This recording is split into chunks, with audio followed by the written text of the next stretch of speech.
All right, our Speedway, we are going to go ahead and get started with this afternoon's media availabilities. We are now joined by Kyle Busch, driver of the number 8 Richard Childress Racing Chevrolet. If you have a question for Kyle, please raise your hand. We'll get a wireless microphone to you. We'll start with Jacob.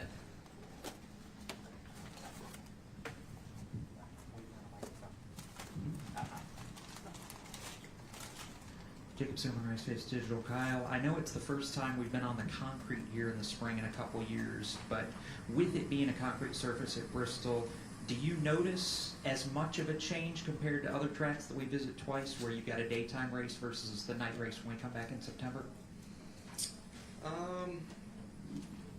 Probably not as much here at Bristol as normal. So I would say that both races here tend to act very much more similar than other places we go to. It's like even Martinsville, the way the gaps are between the asphalt and the concrete, they change from spring to fall. But here being all concrete and not much temperature variation in the concrete surface itself compared to asphalt, you don't notice as much. We'll go next to Bob.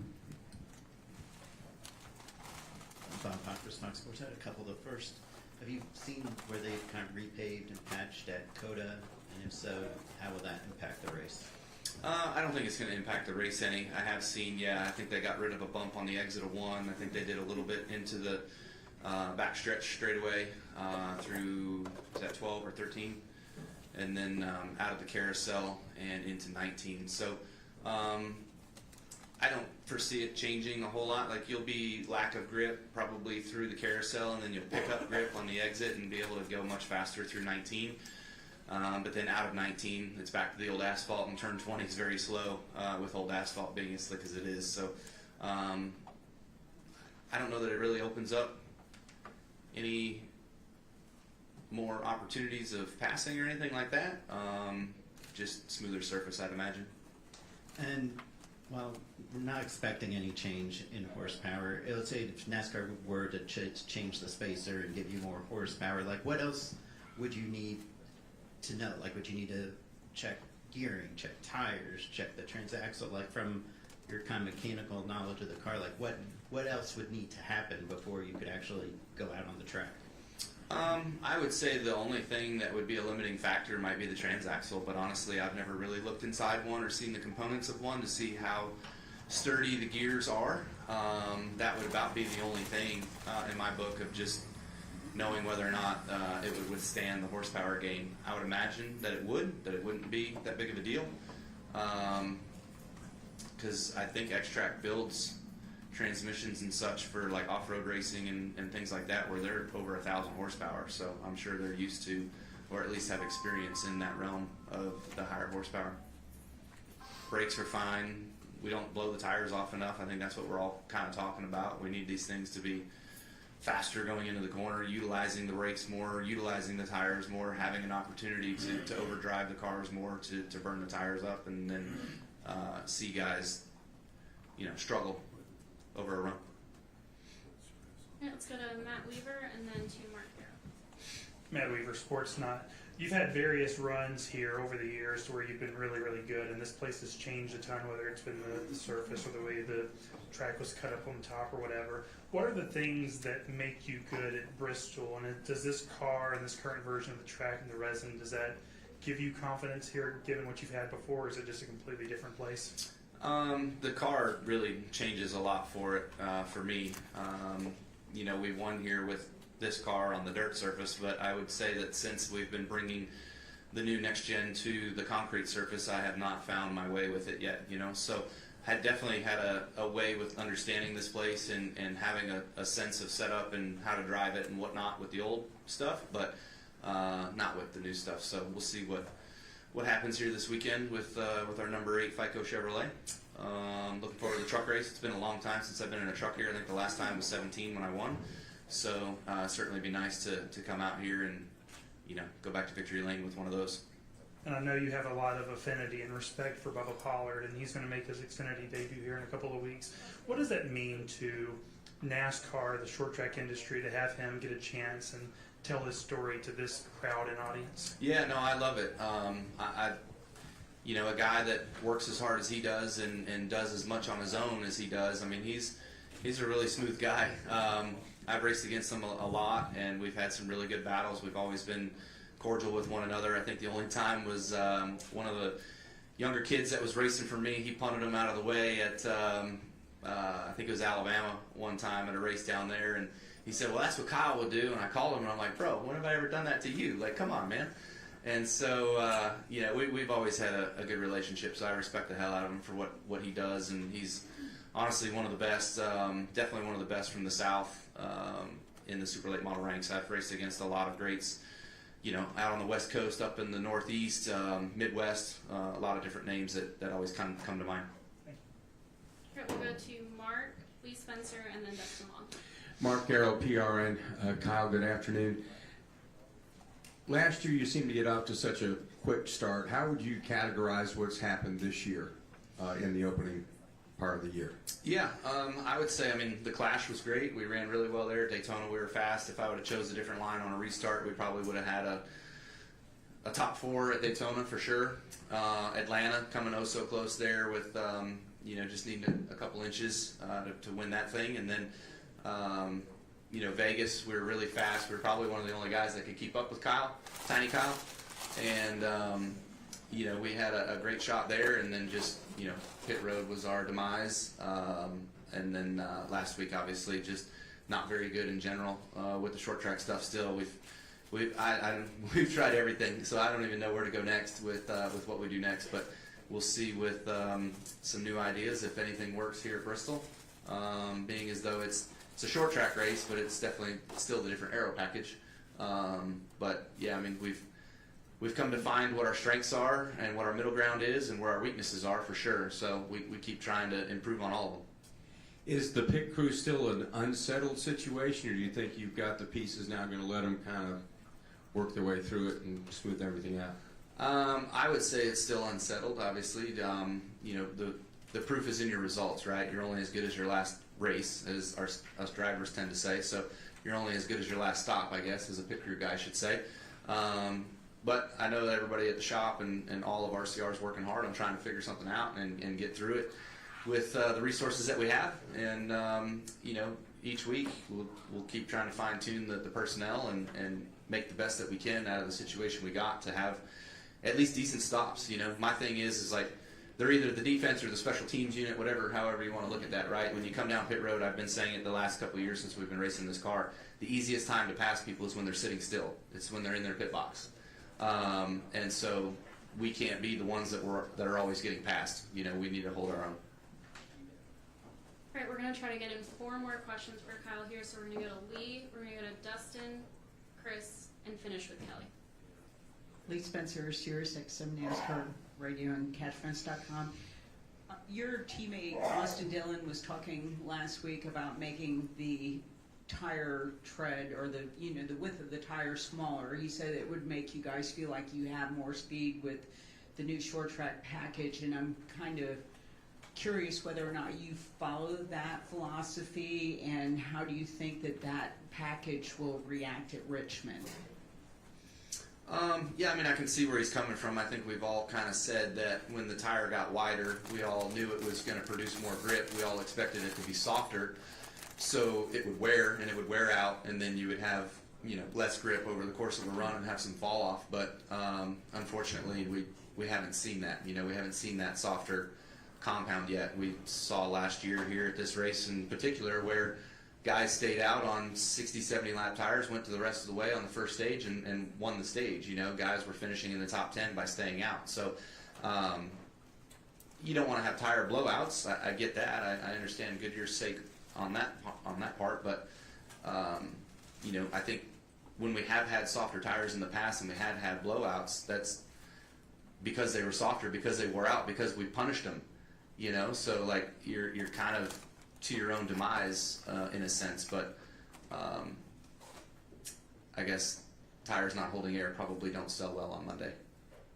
So, and how you think, having driven this package at Phoenix, do you think that it'll help the racing at Richmond? No. No. No.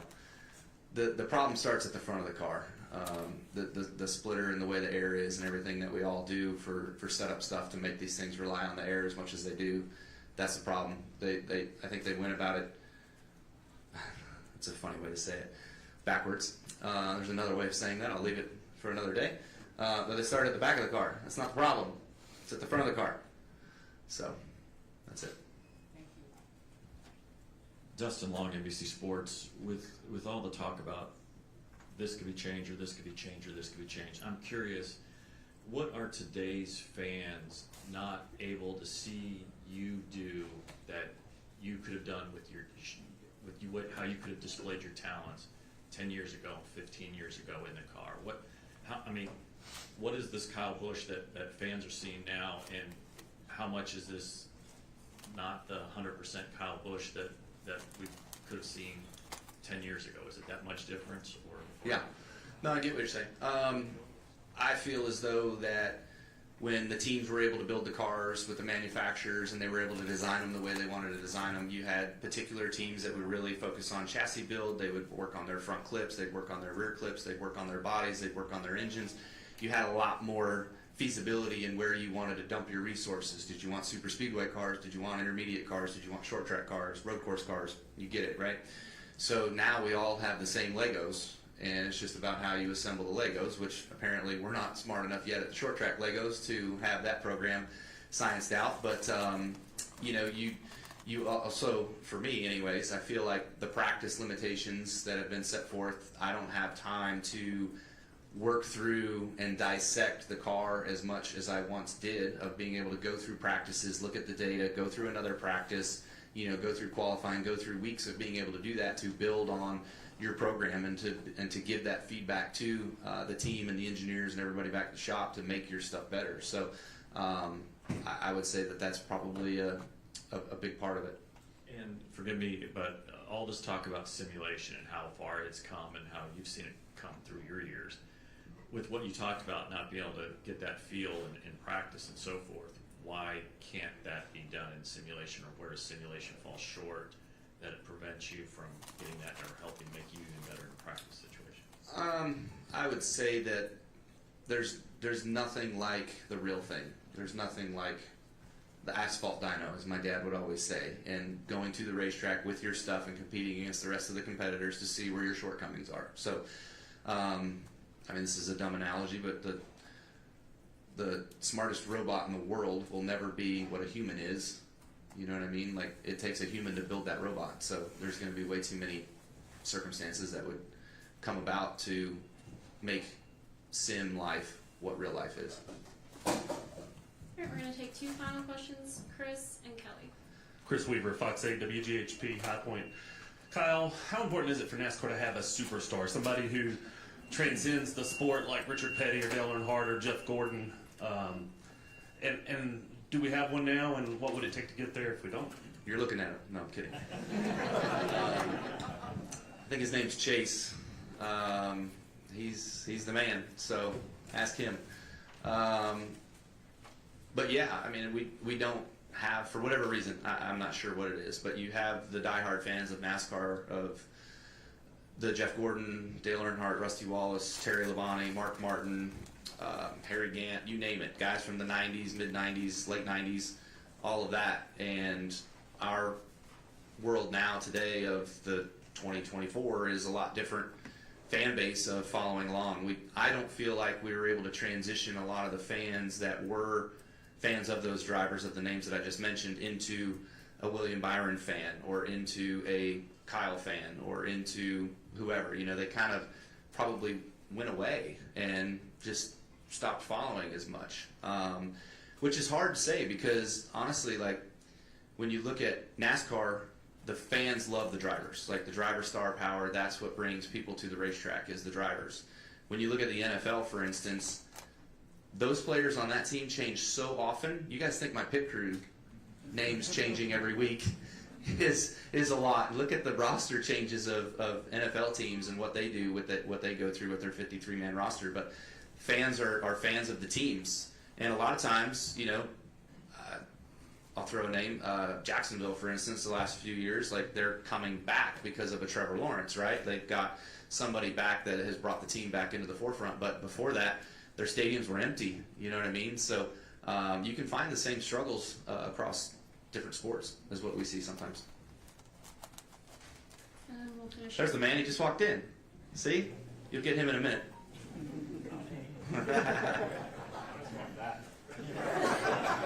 Hope it all comes out all right. Who's up? Kelly Crandall, Racer.com. Kyle, I just wanted to go back to what you were telling Matt about how it's been here for you in the next gen car. How much of that is the feeling of the car being so different from what you were used to here, and how much of it is rhythm when it comes to this racetrack and just knowing what you want to feel and how you want to be able to run this racetrack? Well, Bristol is a lot of rhythm, but it takes a feel of what you're looking for here as well too. So this car just drives a lot different, and it drives a lot different because of the limitations in which it's built.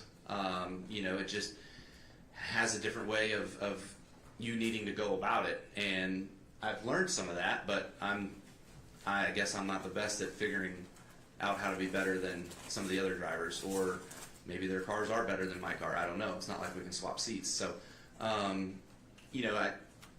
I'd always run this place more round. Like, I'd always try to make it as much of a circle as I possibly could, and now you kind of run this place in a diamond. You go up to the wall, you try to come off the wall, you go up to the wall in the corner, you come off the wall, you go up to, you know what I mean? So it's more diamond shaped. So it's definitely a different way of running it. That seems to be a little bit more of the faster way this day and age. So it's a different technique to get used to, but that's not to say that I can't do it. It's just a matter of sometimes you can't outrace your own equipment, and you've got to go and get what you can get out of it, but nothing more. All right, Kyle, thanks so much. No problem. You got it. Thanks.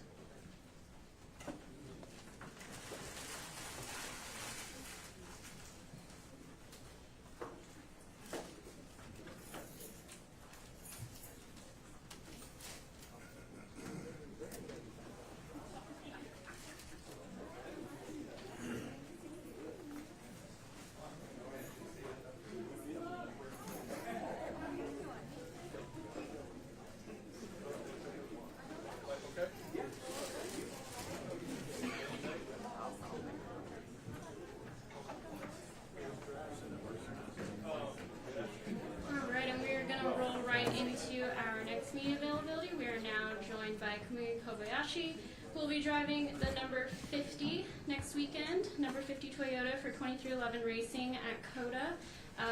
Kamui, this is going to be your second NASCAR Cup Series start. Is there anything you can take from last season, your first start, that you can apply next week at COTA, and what are you most looking forward to racing at COTA next week? Hello. Yeah, I mean, I'm definitely excited next week in Dakota.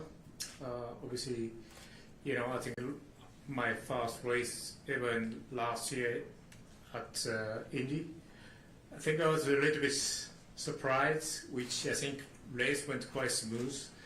And obviously, I think I was dropped back by early stage and I hadn't got any caution.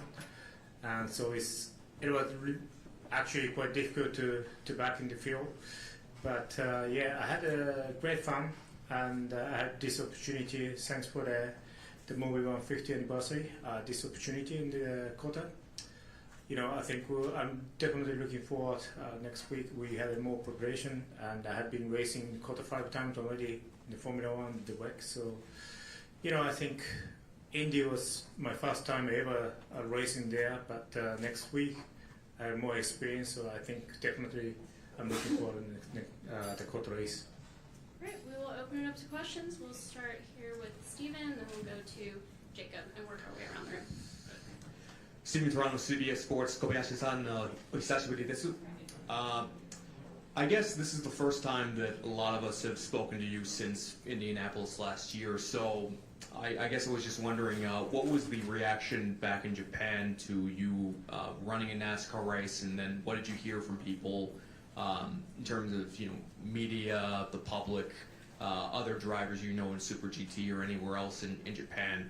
What did they think of you coming to run NASCAR? Yeah, I mean, it's NASCAR. Obviously, we don't have any broadcast, for example.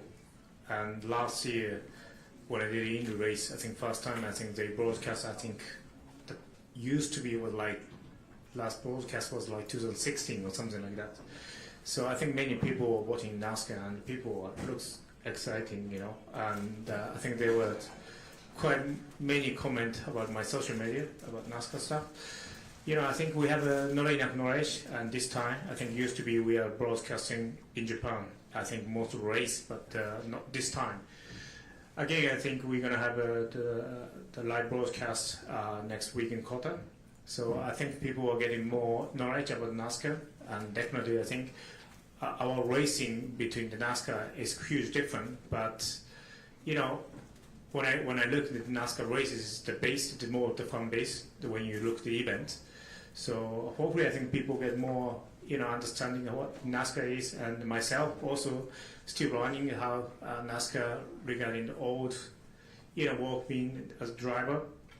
And for sure, I think it's something we need to learn as well, what achievement NASCAR does. So yeah, looking for. And then you mentioned having more experience in a Cup car now, this being your second start. What do you think you can take from Indianapolis? What do you know now to expect that maybe you didn't know when you made your first start at Indy last year? Yeah, I mean, you know, I've been quite a while now how you handle the car and how race goes. And, you know, I think after one race weekend, you learn everything what you need to do.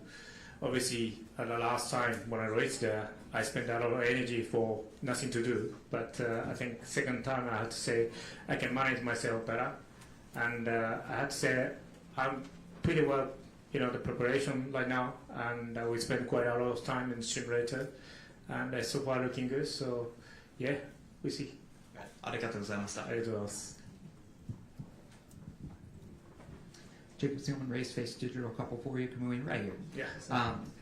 Was this always on the radar, even, you know, in the wake of your first start at Indy, or was this an opportunity to come back and do a second Cup race, something that materialized more recently because of the partnership with Mobil One?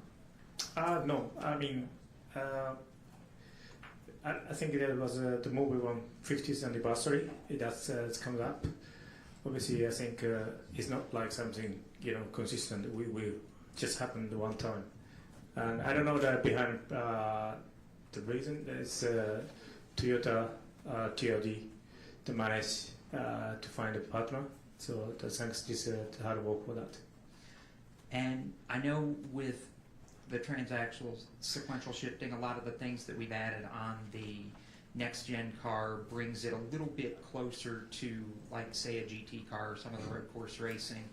What kind of a feel, if anything, did you have, or did you find out of the Cup car that maybe compares to something you've driven before, if anything?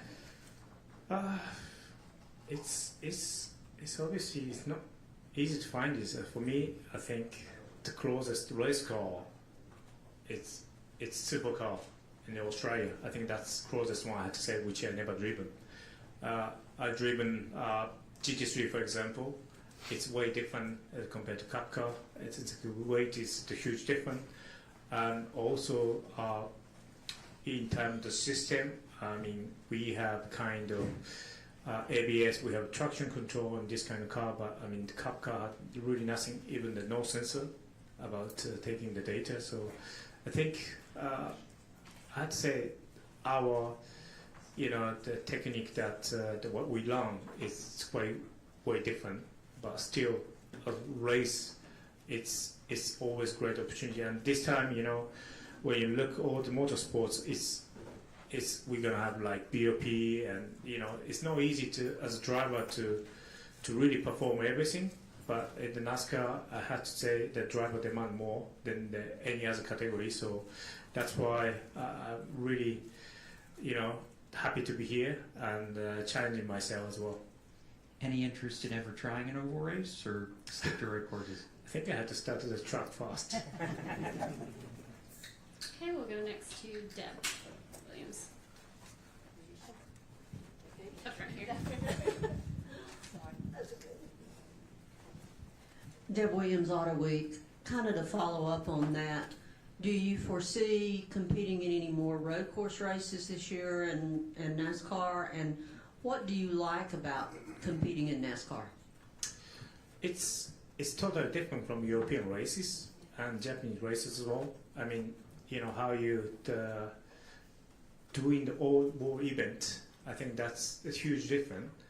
And I think that myself, of course, I think the one dream was to race NASCAR in a long time ago, because my first watch race was, I think, NASCAR, because it was when I was like 4 years old. It was an oval race. So that's why I was dreaming to be here. But obviously, when I look in more detail, I think generally we strive in the motorsports to grow in the spectator or the big fan of the motorsports. I think Formula One is a bit different, but when you look at the championship, it's still struggling. But I think something what we need to learn, I think when you go to the like European races, it's too much detail, too much like, it's something, it's difficult to understand it as fans. But when you look at NASCAR, I think more the simple, and I think engineers does really hard work. They do a lot of technology behind. But I think as motorsports, I think the fans can understand what regulation, what is, you know, making different. At the end of the day, I think driver makes huge difference.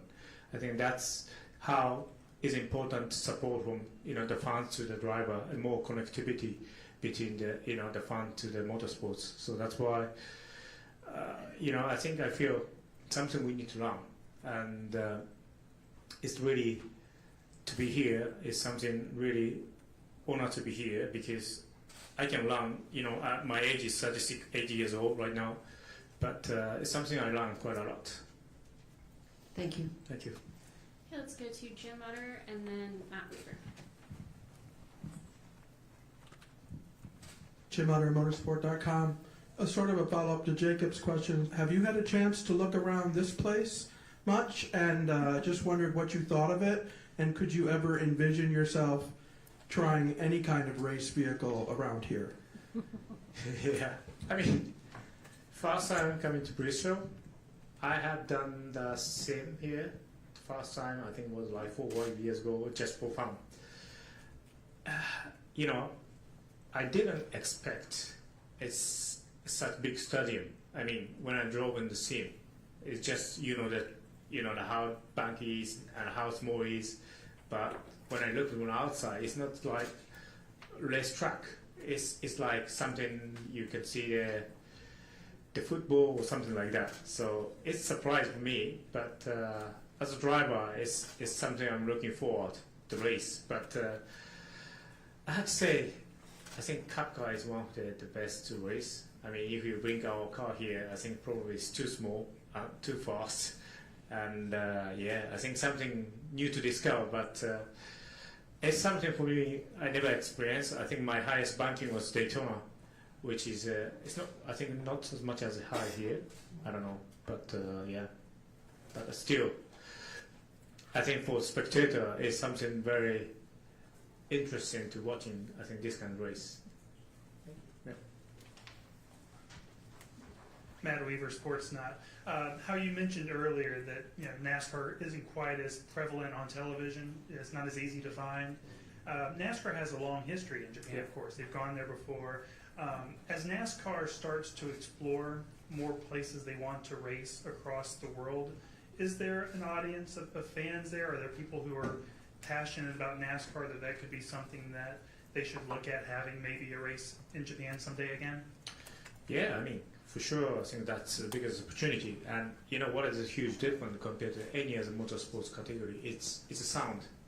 NASCAR has amazing sound, and once you start up the engine, it's just incredible sound compared to any other kind of car. I mean, even the Formula One sounds, you know, noisy, but I have to say it's not the greatest sound. I think one of the greatest sound right now, I have to say, the NASCAR, and especially when you're watching the wall or just close to the wall, is something you can't believe. I mean, compared to a long time ago, maybe, you know, I'd say not impressed, but the current, you know, the age, when you look at the older sports car, it's hard to define this kind of noise. So that's why once bring to Japan, for example, I think people will be impressed with the sound. So I think that's the biggest opportunity if you bring the NASCAR in Japan. I think there will be, I think many people are looking forward to watching this Cup car. Wade, thanks so much for coming in, and good luck next weekend at COTA. Well, thank you.